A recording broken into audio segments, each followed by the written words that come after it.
Hello everyone. कैसे हैं आप लोग? पढ़ाई लिखाई अच्छी चल रही होगी।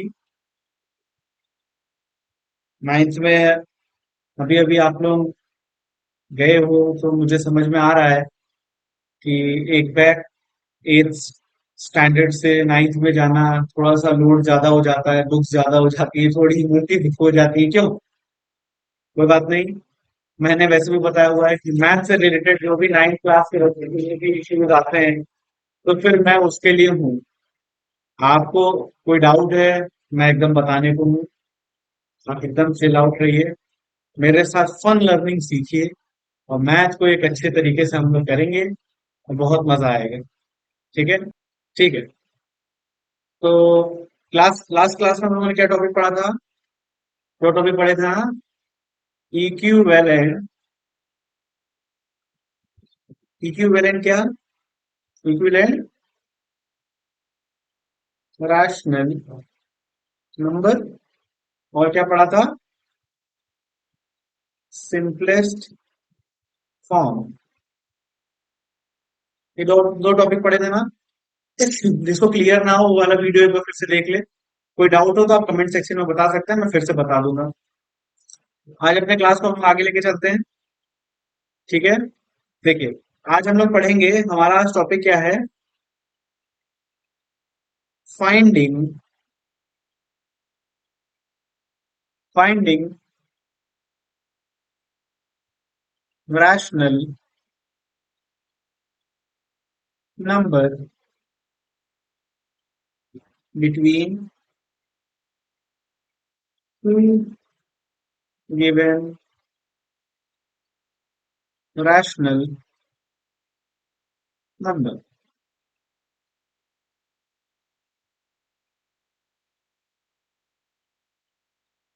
और देखिए, इसमें करना क्या होगा? ये टॉपिक एकदम टॉपिक से ही थोड़ा समझ लीजिए। क्या करना है, आपको दो रैशनल नंबर गिवन होंगे और आपको उन्हीं दो रैशनल नंबर में तीसरा रैशनल नंबर निकालना होगा। ठीक? अब वो तीसरा रैशनल नंबर एक भी हो सकता है, एक से बहुत सारे भी हो सकते हैं। देखिए, इसमें हम लोग तीन टाइप से पढ़ेंगे। पहला मेथड क्या होगा? पहला मेथड क्या है? पहला मेथड तब होगा जब, मैं थोड़ा सा पेन का कलर बदल देता हूँ तो आपको थोड़ा सा समझने में आसानी रहेगी। चलिए, तो पहला मेथड क्या होगा? Finding one rational number between two given rational number. ठीक है? इसमें क्या करना है, आपको दो रैशनल नंबर के बीच में एक कोई रैशनल नंबर बताने हैं। ठीक है? ये पहला मेथड है। अब अगर हम इसके कुछ क्वेश्चंस देख लें, थोड़ा सा मैं क्या करूं, पॉइंटर थोड़ा छोटा कर लूंगा। ठीक है? चलिए, तो देखिए इसमें करते क्या है, इसको ऐसे समझिए। मैं इसको एक क्वेश्चन से समझाता हूँ। ठीक है? क्वेश्चन से समझेंगे तो शायद आप लॉजिकली समझ पाए। एक क्वेश्चन मान लीजिए कि दो रैशनल नंबर दिए हैं, मान लीजिए 3 और 4। ठीक है? एक नंबर लाइन सेट भी बना देता हूँ, आपको थोड़ा समझने में आसानी रहेगी। ठीक है? फिर मान लीजिए मिड पॉइंट। ठीक है? आप भी जानते हैं ये जो 3 है ये भी हमारा रैशनल नंबर है, और जो 4 है ये भी हमारा रैशनल नंबर। तो देखिए करते क्या है कि हम लोग दो पार्ट में इसको तोड़ देते हैं। जो सबसे छोटा होता है उसको हम लोग क्या कहते हैं? स्मॉलर। ठीक है? और जो बड़ी वैल्यू होती है उसे क्या कहते हैं? लार्जर। ठीक है? हमने दो पार्ट में, जब भी ऐसे कोई भी क्वेश्चन आएंगे उसको हमें दो पार्ट में तोड़ देना है। दो वैल्यू दी गई होगी, क्योंकि ये क्वेश्चन में गिवन है कि दो रैशनल नंबर दिए होंगे, उसमें हमें रैशनल नंबर निकालने होंगे। दो रैशनल नंबर में एक को स्मॉलर बना देंगे जो स्मॉलर है, और एक को लार्जर। अब चूंकि 3 को मैंने स्मॉलर क्यों बनाया, क्योंकि वो 0 से काफी पास में है, 4 उससे दूर है, इसलिए 3 स्मॉलर हो गया, 4 लार्जर हो गया। ठीक है? अगर हम नंबर लाइन में एक सपोज डेट प्लॉट करें तो 3 कहीं यहां आएगा और 4 कहीं यहां आएगा। ठीक है? इतनी बात समझ में आ गई? ठीक। तो आप देखिए करते क्या है, इसमें फॉर्मूला लगता है। जब भी हम कोई एक रैशनल नंबर निकालेंगे दो रैशनल नंबर के बीच में, उसमें फॉर्मूला क्या लगता है, ए प्लस बी बाई टू। अब देखिए मान लीजिए अगर हम थ्री को ए मान लें, बी को फोर मान लें, तो इससे क्या होगा, ये कहीं यहां इन दोनों के बीच का मिड पॉइंट, कौन सा पॉइंट आ जाएगा, मिड पॉइंट। अब आप ये जानते हैं कि एक रैशनल नंबर और दूसरे रैशनल नंबर के बीच में इनफाइनाइट रैशनल नंबर हो सकता है, इनफाइनाइट रैशनल नंबर। अब कैसे, थ्री थ्री थ्री को हम लोग क्या कर सकते हैं, थ्री बाई 3.1, 3.2, 3.3, 3.4, ये भी रैशनल नंबर होंगे। थ्री बाई आप कह सकते हो 3/6 और 3/8, ये सारे भी रैशनल नंबर होंगे। मतलब इनफाइनाइट रैशनल नंबर इन दोनों के बीच में लाई करेंगे, ठीक है। तो अगर इससे इस फॉर्मूले से जाए तो हम मान लीजिए जो भी इसका गिवन रैशनल नंबर होगा उसको हम लोग सी से डिनोट करेंगे, ठीक है। रिक्वायर्ड वाले को, रिक्वायर्ड रैशनल नंबर क्या होगा हमारा, सी। तो अगर हम पॉइंट रखें तो इसका क्या हो जाएगा, 3+4/2, क्या हो जाएगा, 4, 5, 6, 7, 7/2। तो इसका मिड पॉइंट क्या हो जाएगा, जिसे हम लोग सी कहेंगे, सी क्या हो जाएगी, 7/2। ठीक है, इतनी बात समझ में आ गई, आ गई तो बताइए, नहीं आए तो कोई बात नहीं, मैं फिर से बता दूंगा। ठीक, तो ये जो फॉर्मूला है ये एप्लीकेबल कहाँ है, जब हमारे पास दो रैशनल नंबर गिवन है और कोई एक रैशनल नंबर पूछ रहा है, तो क्या होगा, हमेशा, हमेशा मतलब हमेशा आप याद रखिएगा कि वो क्या करेगा, ये फॉर्मूला लगेगा।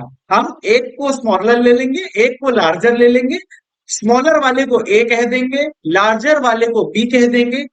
सी का फॉर्मूला हो जाएगा a+b/2, ए की जगह पे स्मॉलर वाले को रख देंगे, प्लस बी की जगह पे लार्जर वाले को रख के अपॉन 2 कर देंगे।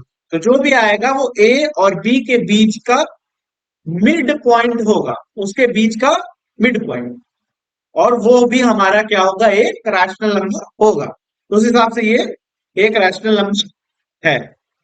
ठीक, इतनी बात क्लियर हो गई, आगे बढ़े, चलिए आगे बढ़ते हैं। देखिए एक क्वेश्चन तो समझ में आ गया, अगर हम क्वेश्चन को बदल दें तो अब हमें क्या है, क्वेश्चन दूसरा, दूसरा क्या है, हमने तो एक नॉर्मल ले लिया, अब फ्रैक्शन में लेते हैं। मान लीजिए हमें रैशनल नंबर निकालना है 1/3 और 1/2 का, ठीक है। तो चलिए कैसे करेंगे, खुद सोचिए कैसे करेंगे।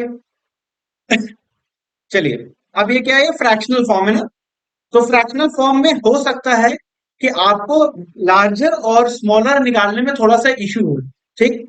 तो उसका एक ट्रिक बता देता हूं, ट्रिक देख लीजिए। ट्रिक क्या है, जैसे दिया है ना 1/3 और 1/2, तो करते क्या है, क्रॉस मल्टीप्लाई कर देते हैं, डिनोमिनेटर का न्यूमरेटर से और इस वाले डिनोमिनेटर का न्यूमरेटर से क्या करेंगे, मल्टीप्लाई करेंगे। तो यहाँ पे क्या आ जाएगा 2 और यहाँ पे क्या आ जाएगा 3। तो ये बट ऑब्वियस है, जो 2 है मतलब ये वाला जो 1/3 है वो स्मॉलर हो जाएगा, और जो 3 है मतलब 1/2 जो है वो लार्जर हो जाएगा, ठीक है। तो अब हम 1/3 क्या हो जाएगा हमारा, स्मॉलर, और 1/2 क्या हो जाएगा, लार्जर। ठीक है, क्लियर होगा। जब भी फ्रैक्शन आए और आपको ना समझ में आए कि कौन सा लार्जर है या कौन सा स्मॉलर है, तो आप ये वाला ट्रिक अप्लाई कर सकते हैं। अब देखिए, तो अब ए की जगह पे क्या होगा, ए की जगह पे 1/3, यहां हम लोग सॉल्यूशन में लेट करेंगे, let a is equal to 1/3, b is equal to 1/2, therefore required rational number c is equal to a+b/2। अब ए हमारा क्या है, 1/3, बी हमारा क्या है, 1/2/2। ठीक, आगे बढ़े, देखिए फिर क्या होगा, इसको करिए, इसका क्या एलसीएम आ जाएगा 6, 3 1 जा 3 2 जा, तो यहाँ 2 हो जाएगा, 2 3 3 हो जाएगा अपॉन 2, ठीक है। 3+2 5/6/2, ये नीचे आ जाएगा, ठीक है।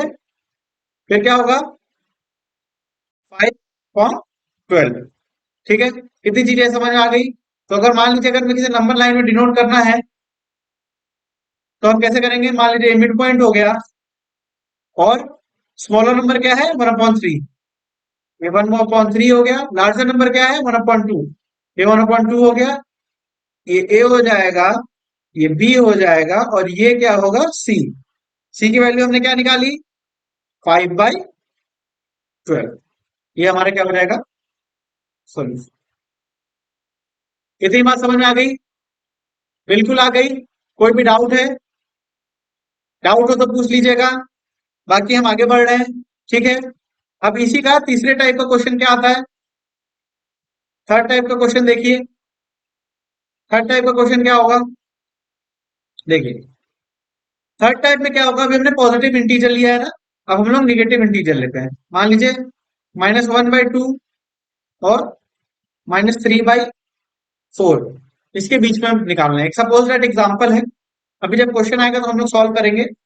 अब देखिए क्योंकि फ्रैक्शन फॉर्म में तो वही वाला ट्रिक हम लोग अपनाएंगे। ट्रिक मैंने क्या बताया है, क्या बताया, -1/2 है और -3/4 है। क्रॉस मल्टीप्लाई करना है। ठीक, यहाँ क्या हो जाएगा -4 हो जाएगा, यहाँ क्या हो जाएगा -6 हो जाएगा। ठीक है, अब एक चीज आपको ध्यान देना होगा कि ये माइनस में है, तो माइनस में स्मॉलर वैल्यू कौन सी होगी, कौन सी होगी -4 होगा ना, होगा कि नहीं। स्मॉलर वैल्यू कौन सी होगी -4 होगी। आप बताइए, ट्रिकी है ना। -6 होगी। क्यों, क्योंकि नंबर लाइन पे -6 पहले आएगा, उसके बाद -4 आएगा। ठीक, तो स्मॉलर क्या हो जाएगा हमारा, स्मॉलर क्या हो जाएगा -6, मतलब -3/4 वाली वैल्यू क्या हो जाएगी स्मॉलर, और उससे लार्जर कौन सी हो जाएगी -1/2। ठीक है, तो अब हमारा सॉल्यूशन अगर हम लोग देखें, सॉल्यूशन क्या होगा, लेट ए, ए हमने क्या बोला था, ए हमेशा स्मॉलर वैल्यू होगी। स्मॉलर वैल्यू क्या हो जाएगा -3/4 and b is equal to -1/2। Therefore required rational number C is equal to a plus b/2। अब उसका क्या होगा, ए की जगह पे क्या आ जाएगा आप बताइए। अच्छा, एक चीज याद रखिएगा, जब भी हम लोग माइनस लिखते हैं तो माइनस को हमेशा क्या करना चाहिए, ब्रैकेट में लिखना चाहिए, है कि नहीं। ब्रैकेट में रहेगा तो वो स्टैंडर्ड लगता है। ठीक, तो अब हमने ब्रैकेट में लिखा ए हमारी क्या वैल्यू है -3/4 प्लस बी हमारा क्या है -1/2 अपॉन 2। चलिए सॉल्व करिए। ये -3/4 हो जाएगा। ठीक है, यहाँ प्लस और माइनस, प्लस और माइनस क्या हो जाता है, माइनस हो जाता है। इसका रिजल्ट क्या आता है माइनस, तो यहाँ पे माइनस हो जाएगा -1/2 कौन कौन 2। ठीक है, आगे बढ़े। चलिए, तो 4 और 2 का एलसीएम क्या हो जाएगा आप बताइए 4। ठीक, यहाँ पे क्या हो जाएगा -3, यहाँ पे 2 2 4, एलसीएम तो आपको आता ही होगा। यहाँ पे क्या हो जाएगा -2। ठीक, अब आगे 2 और बढ़िए, -3 -2 -5 अपॉन 4 अपॉन 2, ये नीचे आ जाएगा। ठीक है, अब क्या आ जाएगा इसका सोल्यूशन -5/4 टू द 8। ठीक, अगर हम यही चीज नंबर लाइन में अगर में शो करना हो तो, नंबर लाइन में शो करना हो तो मान लीजिए ये 0 हो गया हमारा मिड पॉइंट, और मैंने क्या बताया था -6 वाली पार्ट स्मॉलर है, मतलब -3/4 यहाँ आ जाएगा और -1/2 यहाँ आ जाएगा। इसका मिड पॉइंट होगा ना, ये हमारा क्या है ए, ये हमारा क्या है बी, सी क्या हो जाएगा, सी की वैल्यू क्या आपने निकाली है -5/8, -5/8। ठीक, कितनी चीजें समझ में आ गई। कोई डाउट हो पूछ लीजिए। ये एक टाइप है जब हम लोग दो रैशनल नंबर के बीच में एक रैशनल नंबर निकालेंगे। चीजें क्लियर आउट हो गई, जल्दी बताइए। क्लियर आउट हो गई, आगे बढ़े। चलिए एक और टाइप का क्वेश्चन देख लेते हैं इसी में। ठीक है, एक और टाइप का क्वेश्चन देख लेते हैं। चलिए इससे करते हैं। हमारा फोर्थ टाइप, इसमें क्या है, हमें निकालना है रैशनल नंबर। देखिए -2 एंड -3 के बीच में। चलिए अब आप बताएंगे इसमें कैसे सॉल्यूशन मैं शुरू करूं, बताइए क्या करें, कौन सा ए होगा। मैंने ए की वैल्यू क्या बताई है, क्या बताई है, ए क्या होगा, हमेशा स्मॉलर होगा। तो -2 और -3 में कौन सा स्मॉलर होगा, सोचिए, -3 ना। तो ए की वैल्यू क्या हो जाएगी, let a is equal to -3। तो बी क्या हो जाएगा अपने आप -2, क्योंकि बी क्या होगा, लार्जर होगा। ठीक है, देयरफॉर रिक्वायर्ड सॉल्यूशन क्या होगा, C is equal to A plus B by 2। ठीक है, ए हमारा क्या है, ए हमारा क्या है -3। ठीक है, प्लस बी हमारा क्या है -2 बाई 2। ठीक है, आगे बढ़े, इसका सॉल्यूशन क्या होगा, -3 -2 अपॉन 2। ठीक, तो -5 बाई 2। चलिए, तो अगर हम इसे नंबर लाइन में रिप्रेजेंट करें, तो नंबर लाइन में रिप्रेजेंट करते वक्त हमारा एक मिड पॉइंट हो जाएगा।